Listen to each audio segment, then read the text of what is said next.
degenerativa, siempre utilizamos esa palabra los médicos y los pacientes la aceptan como haberla entendido perfectamente y damos por hecho que estamos hablando el mismo idioma. Y la definición de enfermedad degenerativa es una enfermedad que va empeorando con el tiempo, que va empeorando con la actividad física, con el alto impacto, con la caminata, con el trabajo, cuando tenemos sobrepeso.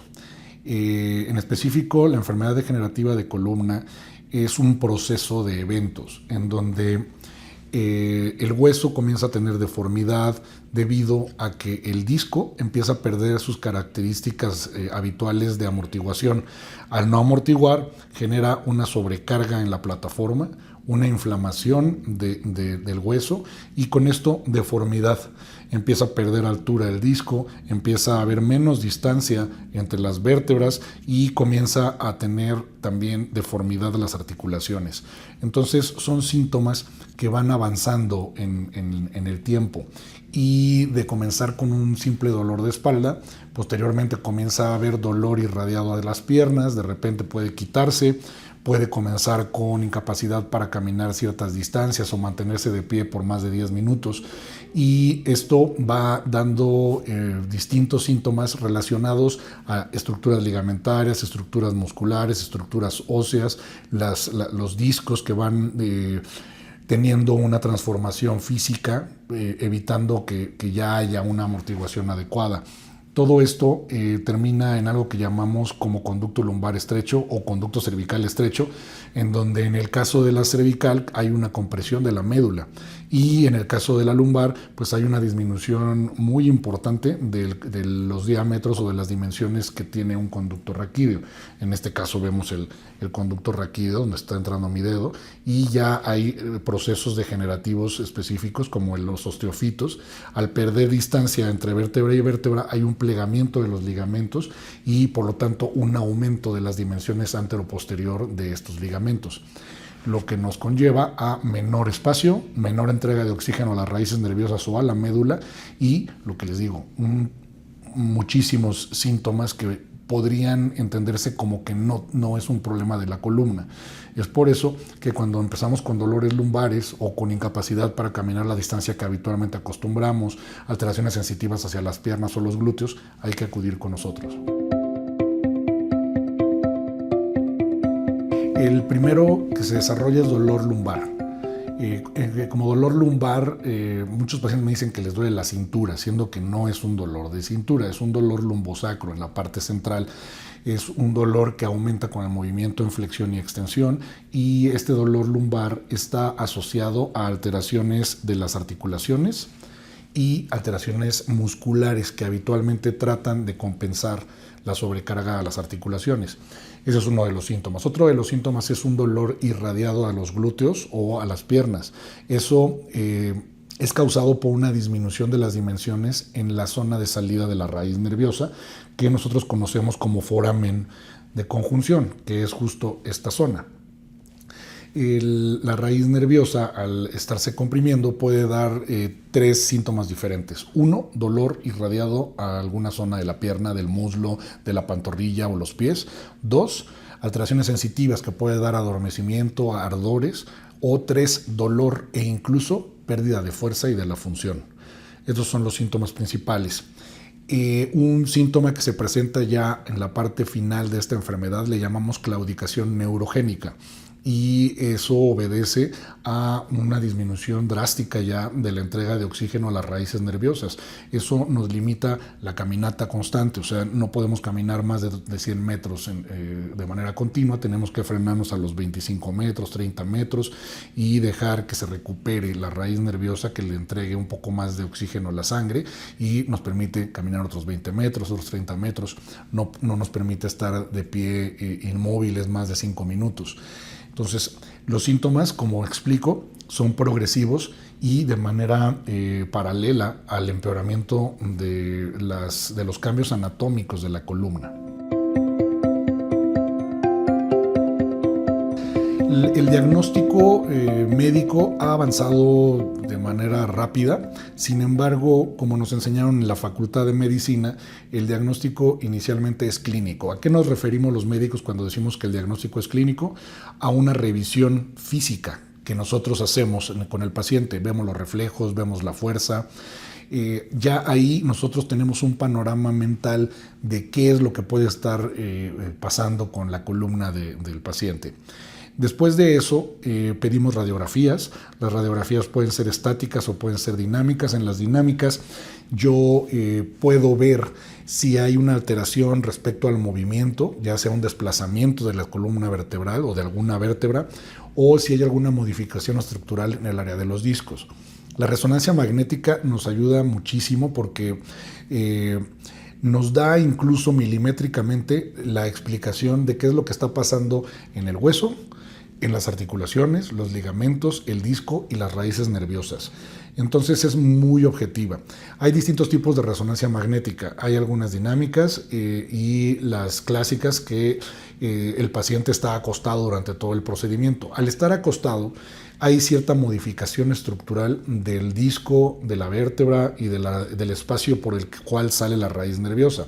Eso es lo que nos hace incluso a veces pedir alguna tomografía o incluso algún estudio de medicina molecular, como el PET, y todo esto es estructural completamente, o sea, nos permite un análisis de la anatomía, en este caso anatomía ya con alteraciones por la degeneración. Se puede completar con estudios neurofisiológicos en donde nosotros podemos saber de manera objetiva cuál es el tiempo que tarda en mandar un impulso eléctrico a través de la raíz nerviosa, cómo se encuentra la médula en caso de que sospechemos algún tipo de compresión. Y todo esto, junto con la exploración física, nos tiene que dar el diagnóstico, o sea, qué es lo que tiene el paciente, el pronóstico, o sea, cómo se espera que le vaya, y lo más importante, el tratamiento. Rehabilitación física, tratamiento con desinflamatorios y relajantes musculares. La rehabilitación física puede constar de diversos puntos y fortalecimiento muscular o bien cirugía. ¿Y qué tipo de cirugía? Es lo más importante, la conclusión de todo este algoritmo en toma de decisiones.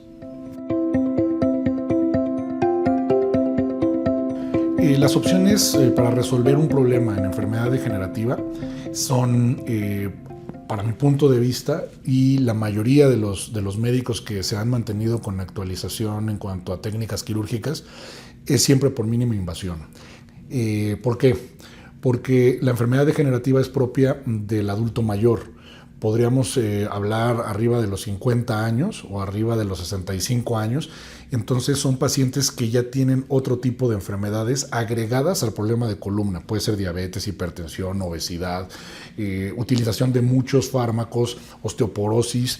Por lo tanto, la nueva técnica pues, nos permite corregir tanto el balance sagital, o sea, la forma en la cual se distribuye el peso de todo el cuerpo hacia la zona lumbosacra o hacia la zona cervical también, nos ayuda, sabiendo que ya hay cierta limitación del movimiento, a tratar de respetarlo o incluso a restaurarlo.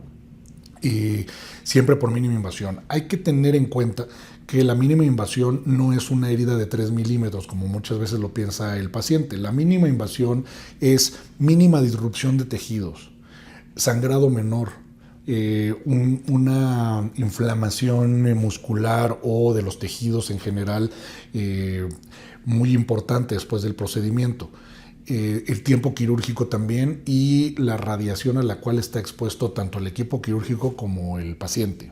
Entonces, pues tenemos abordajes o accesos que son por adelante, aunque lo primero que te viene a la mente cuando te dicen que te van a operar por delante, pues es que vamos a entrar a través de los intestinos. No es verdad. Entramos por un corredor retroperitoneal, o sea, nunca vemos ni siquiera los intestinos. Esto nos permite tener la opción de colocar implantes de mayor tamaño. ¿Qué ventaja tiene un implante de mayor tamaño? Pues al tener una superficie mayor, la carga se distribuye en más centímetros cuadrados y eso nos da la facilidad de que el implante no vaya a clavarse en la plataforma de hueso, y tenemos también una ganancia para tratar de restaurar la angulación en la curvatura de la columna. Tenemos otro acceso que es oblicuo y otro acceso que es lateral.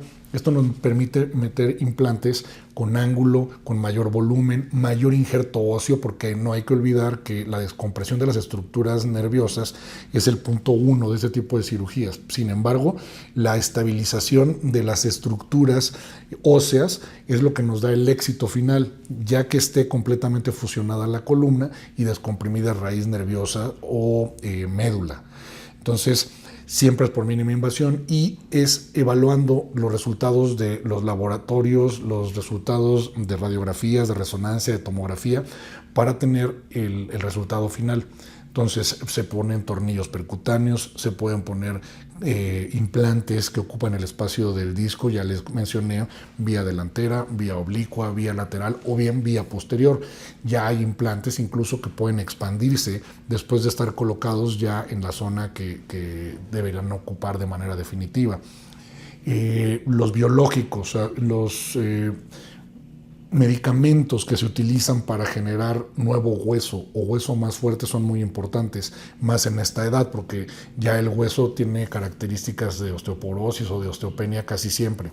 Entonces, el utilizar péptidos para colocar dentro de la caja nos asegura el éxito a largo plazo. La expectativa de vida está siendo cada vez más prolongada, por lo tanto, los problemas de columna cada vez se presentan de forma o más temprana o incluso limitan de manera importante las actividades diarias de nuestros pacientes adultos mayores. Eso nos da un excelente resultado en la calidad de vida y las expectativas y alcances que todos tenemos a esa edad.